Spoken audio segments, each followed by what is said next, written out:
बहुत समय पहले अयोध्या नगरी में राजा दशरथ का शासन था।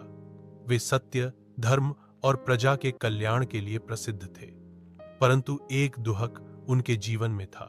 उन्हें संतान नहीं थी।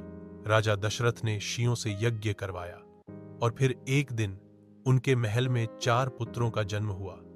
राम, भरत, लक्ष्मण और शत्रुघ्न। इनमें सबसे बड़े थे राम।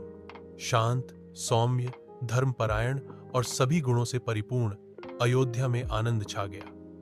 राम के साथ लक्ष्मण की विशेष मित्रता थी। भरत और शत्रुघ्न भी एक दूसरे से अत्यंत प्रेम करते थे। समय बीता। जब राम युवावस्था में पहुंचे, तब विश्वामित्र उन्हें और लक्ष्मण को अपने साथ राक्षसों के आतंक से रक्षा हेतु वन में ले गए। वहां राम ने ताड़का, सुबंधु और अन्य राक्षसों का वध किया।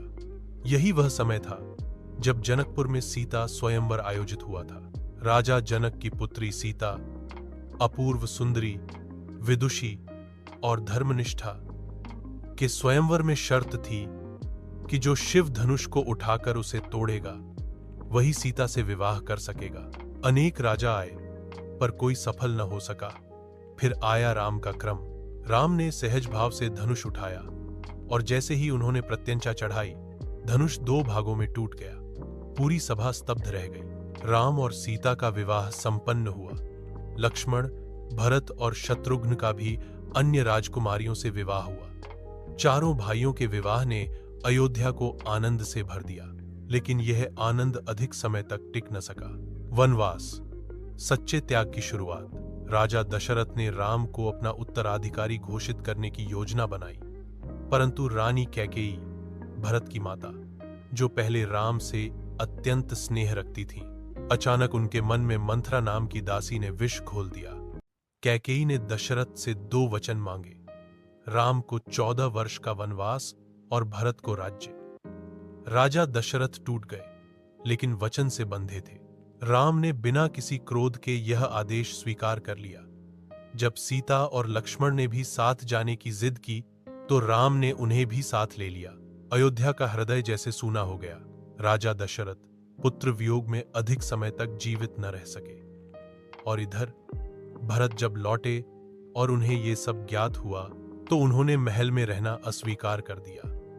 वे राम के पास गए और उनका चरण पादुका लेकर अयोध्या लौट आए और उसी पादुका को सिंहासन पर रखकर राम के प्रतिनिधि बनकर राज्य चलाया। वन जीवन और रावण का छल।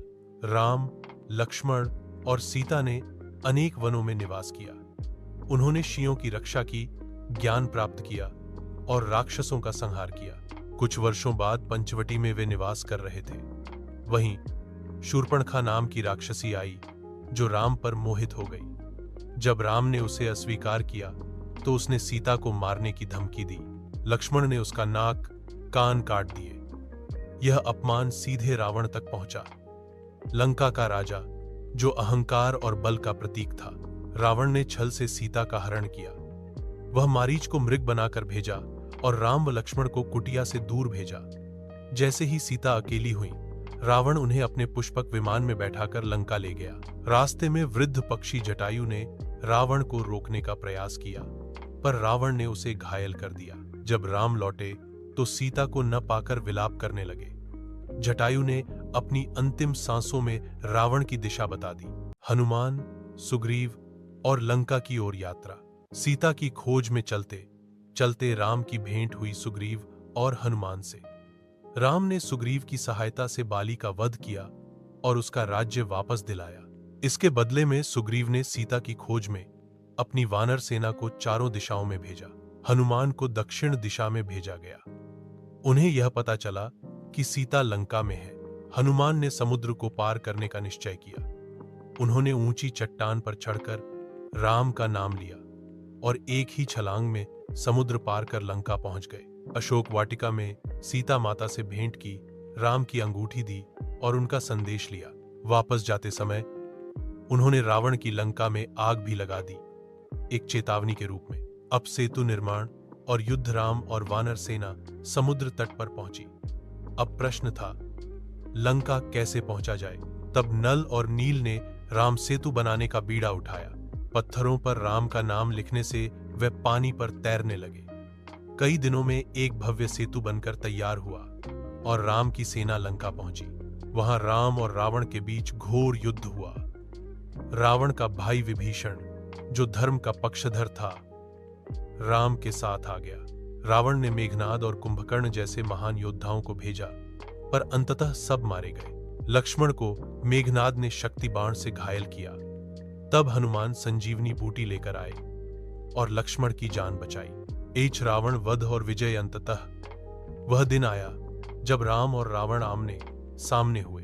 रावण के 10 सिर, अहंकार, क्रोध, मोह, लोभ, ईर्ष्या, सब राम के एक एक बाण से कटते गए। राम ने ब्रह्मास्त्र का प्रयोग किया और रावण का अंत हुआ। धर्म ने अधर्म पर विजय पाई। वापसी और रामराज्य। सीता माता की अग्नि परीक्षा के बाद राम उन्हें लेकर अयोध्या लौटे। उनकी वापसी पर अयोध्या दीपों से सज गई। तभी से दीपावली का पर्व शुरू हुआ। राम का राज्य रामराज्य कहलाया, जहां कोई दुखी नहीं था, अन्याय नहीं था और धर्म सर्वोपरि था। समाप्ति।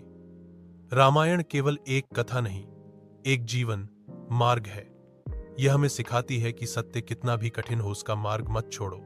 श्री राम के सच्चे भक्त वही हैं जो इस चैनल को सब्सक्राइब करें और वीडियो को लाइक करना न भूलें।